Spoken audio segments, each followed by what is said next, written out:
Coming everybody. Pretty special day for the club. I'll hand over to David and Keith. Thank you guys for coming today. It is a really historic day for Port Adelaide. For the first time since 2007, we're announcing a profit of $211,000. Now, this follows a $2.5 million loss last year, so it's roughly a $2.8 million turnaround in the last 12 months. And in the last 3 years, it's a $2.6 million business turnaround, or $10.6 million business turnaround since the new board came on board, and basically Keith started as well.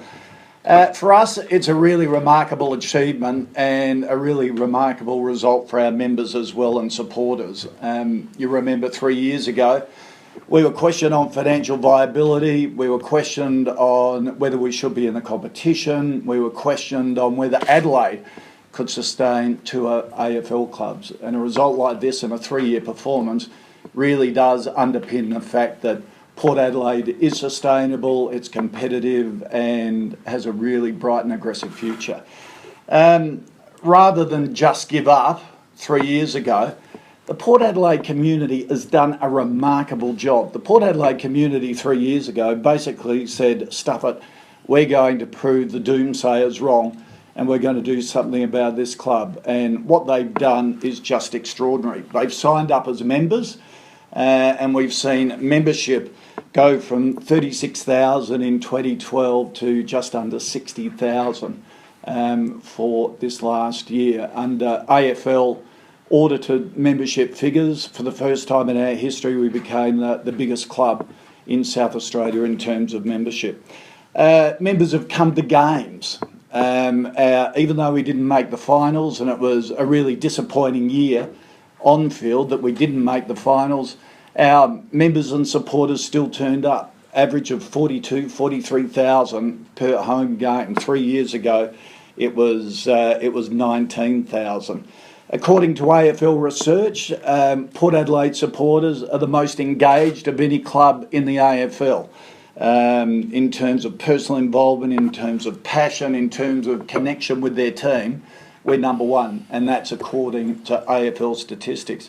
So it's fair to say the Port Adelaide community really got behind this club and sparked a seismic change in football, not only for this club, but for footy in South Australia and also the AFL nationally.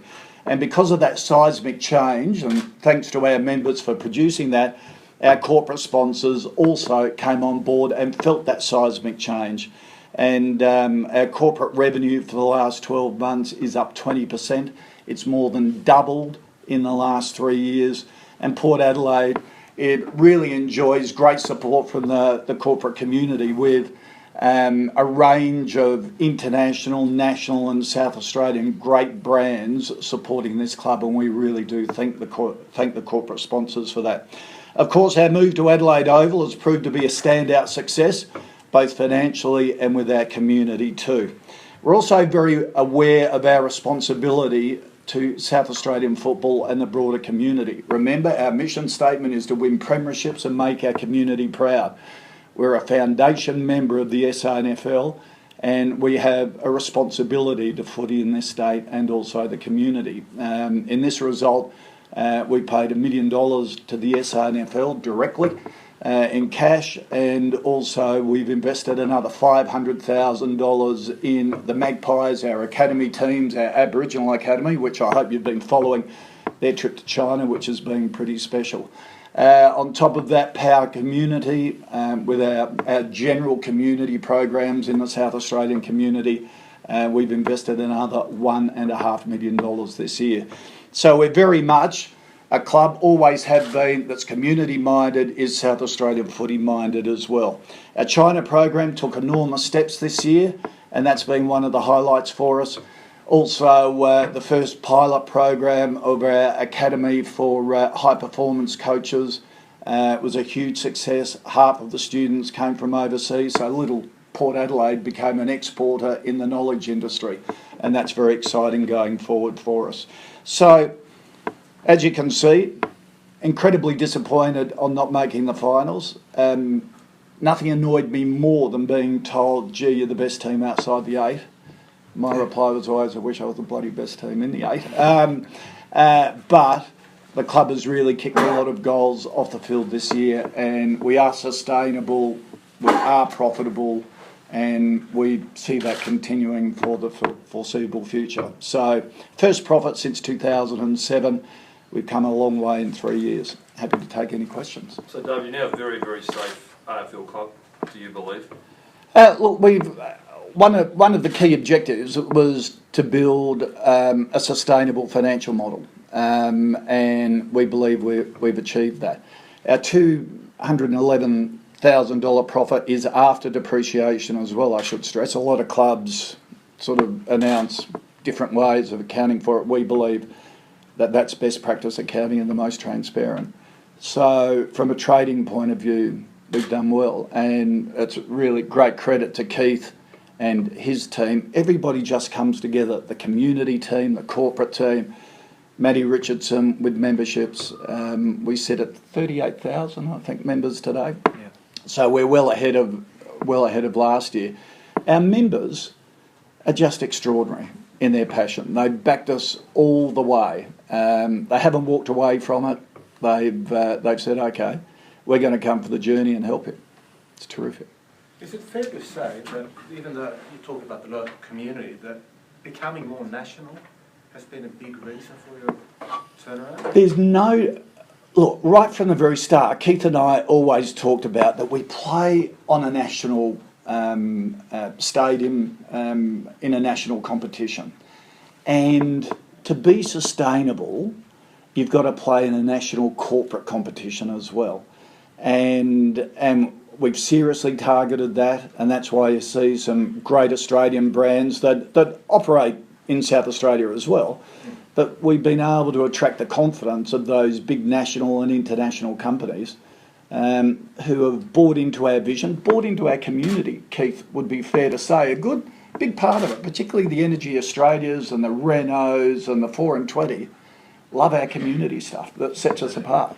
Yeah, I think the key to this has been the ability to appeal at a national level without walking away from the essence of the club, which is very much rooted in its local community, and that's a very appealing trait that for corporate Australia, and we think that we have a bigger job to do in growing nationally, and for example, we're taking our community programs far and wide, so we think that the growth that we're seeing of the brand and our footprint around Australia as certainly growing with a lot more to go. We think it's really important without losing the sense of local community. Yep. I think that's important. I know there's plenty of people that have made this result possible, but where do you both sort of rate this in terms of career achievements? I love building businesses. I love this club. My dad used to play for it. I've lived in Sydney a long time, and I'd forgotten how much this club means to so many people. It is extraordinarily important in so many lives, not only kids but entire families, and they've been so giving and so supportive that's been the magic for me. And it's this sense of community. Keith and I are both incredibly passionate about it, that good things come out of footy clubs and the best things come out of Port Adelaide, not only on the field, but also in the community space as well. And that's why we really do take seriously. A lot of people talk about, relationships with SANFL and all that sort of stuff. We don't quibble at all about paying $1 million a year in there. We think that's our responsibility for that local competition. And that's why we love our academy teams. That's why we love our Aboriginal academy team and the experience they've had in China, and the fact that, one of our leading academy players got picked up in the first round of the draft was terrific. That's what we do. That's part of the DNA. Sorry, David touched on being frustrated with not being in the finals. Your attractive brand of footy got you a bit more recognition on the national stage. When you reviewed last year, what did you learn from a footy point of view? it's not easy to win. That you can take nothing for granted. I think that it's very easy to talk about complacency and getting ahead of yourselves. We don't think that happened at all. What we think was that we probably tried a little bit too hard in the end and made perhaps some of the instructions to the players a little bit complex, and we maybe drifted away from those things that had made us successful the year before. As you raise the level of sophistication, sometimes part of that is about stripping it back to be the master of less things, but more important things. And I reckon that clarity and simplicity of message is going to be really key.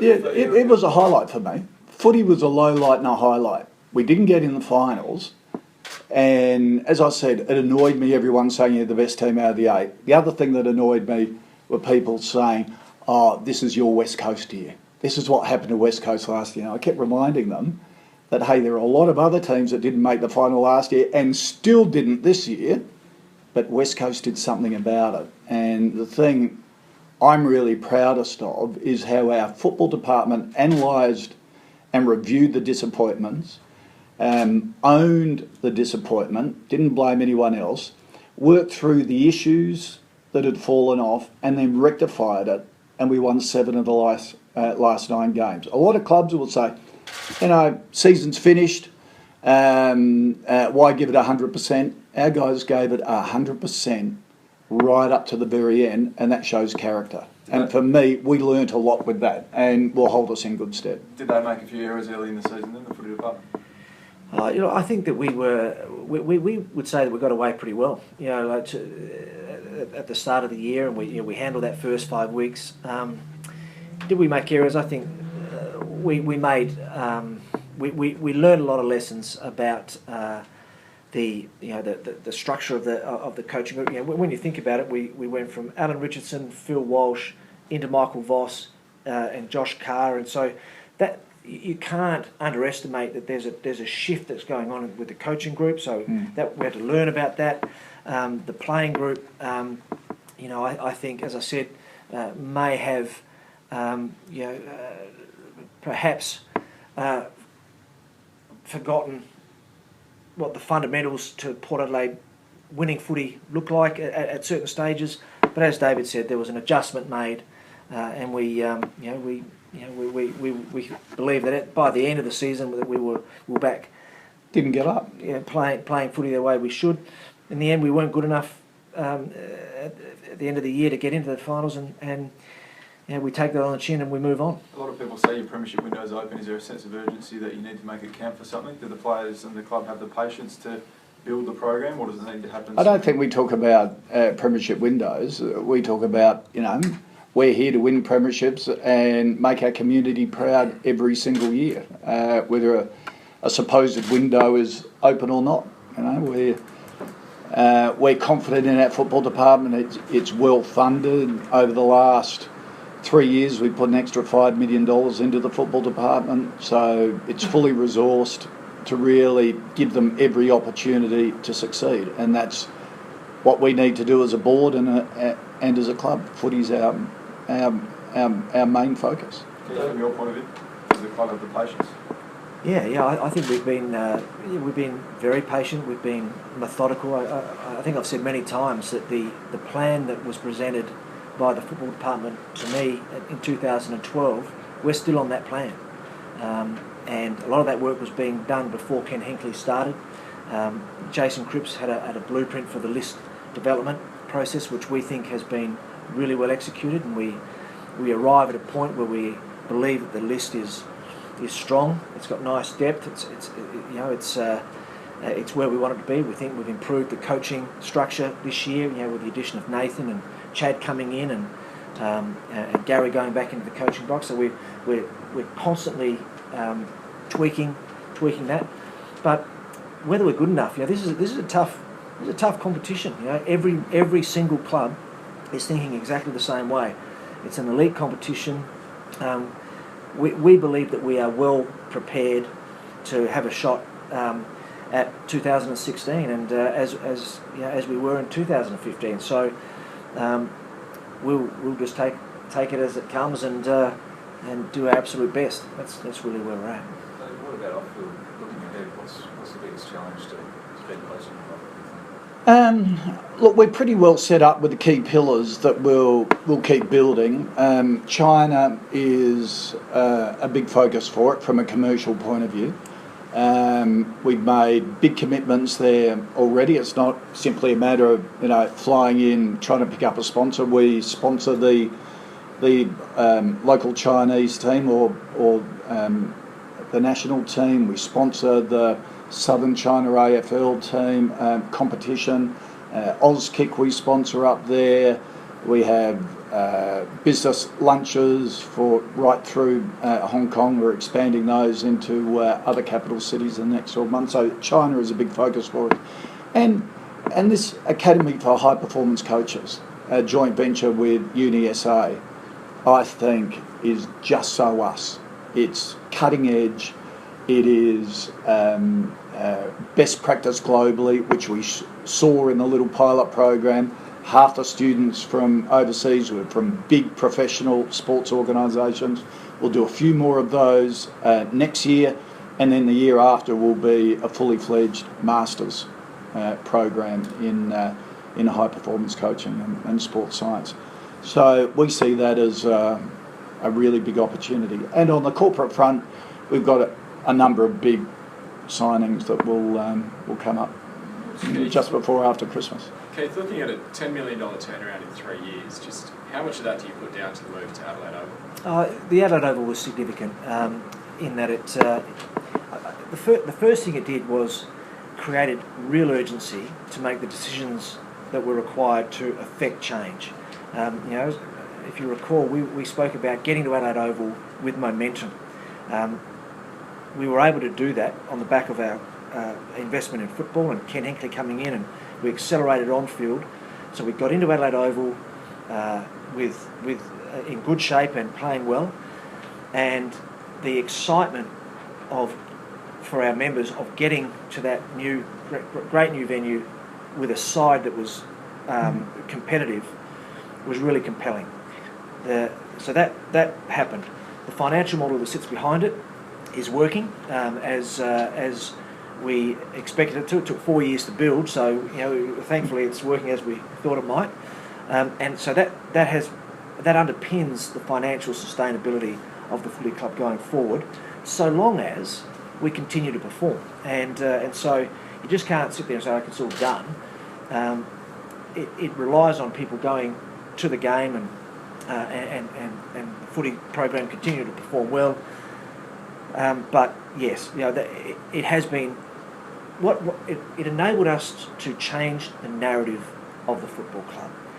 It gave us something to point to when things were a bit dire, some hope to look at. It was a light on the hill, but then the club had to activate behind that, and I think we did that pretty well.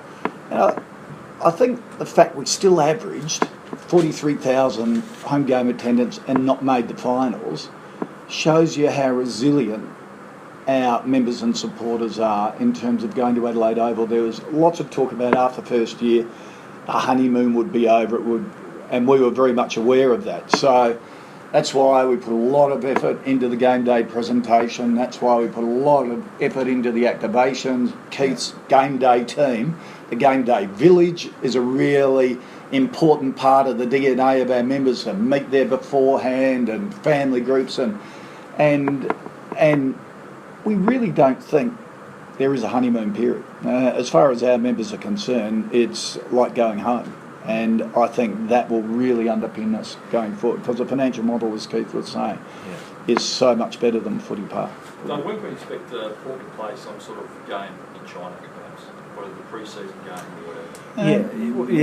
Look, the AFL is really open to that idea. The issue is grounds, infrastructure, and we need to do a little bit more work. But that gate is open if we are able to set it up the right way. But because football is not a core sort of activity over in China. They're getting the grounds right is the biggest issue. But we think that's overcomable. Are they too small at the moment? They're too small. Yeah. It's their soccer pitches. And, Would it be fair to say we would love to do it in the NAB Cup 2017, is to play a game in China? So we're talking finances. The AFL Players Association met yesterday. The key plank of their negotiations with the AFL is to get a fixed percentage of the total AFL revenue, somewhere in the range of 25-26%, which is a pay rise. Do you have a view, one way or the other? And my view is players are a really important stakeholder in this game, and they've got to be rewarded fairly. Definition of fair is the one that's going to be argued about. I think the Players Association, though, it would help their cause if they were able to explain what they're doing for player welfare into the future as well. How they could partner with clubs, which we tend to sort of fulfil all those player welfare commitments at the moment. You know, any part of an increase in revenue, what amount of that goes into player welfare, rather than the clubs just carry that. So I think there's a lot to discuss about it, but the players have got to be paid fairly, and if there's an increase in quid across the range, they've got to be a stakeholder in it. I think the other factor that really has to be considered strongly is club health, and I think it's been widely reported that there are many AFL clubs who are struggling at the moment, and the game sits on the club's ability to remain financially viable and strong, so they continue to invest in players and all the programs that go around that. So I think that this is a negotiation that has to factor in all of those things. The state of the game and grassroots, I think that's being considered. Players are in that mix, but also club health, and the job that we do probably doesn't get the sort of coverage that the other aspects do, and I think it's really important that it does, because I can tell you if the game has to continue to hold up clubs that are struggling financially because the structures are not right, it'll very quickly retard all of our progress, and that's not what we want. Just flowing Last on couple from that. guys. Sorry, Keith, just flowing on from that, the NRL broadcast still got over 150% of the salary cap. Is that something you like better than AFL? Well, it's a really interesting concept. Whether I need to look at it more closely, and we will as an industry, I'm sure. But certainly the principle of it is interesting. But all I would say is that the club's overall health, competition-wide, is a factor that needs to be fixed as part of this next media rights distribution, I believe. David, what does the conversation sound like at the end of the season if you haven't achieved on-field targets similar to last year? We'd be disappointed again, but successful footy clubs are all about stability. Stability at board level, stability at executive level, and also in the football department. We have enormous faith in Ken and the coaching staff. We've got enormous faith in our leadership group, our on-field leadership group, and I'd be very surprised if they didn't respond to the disappointments of this year. Thanks, Ross.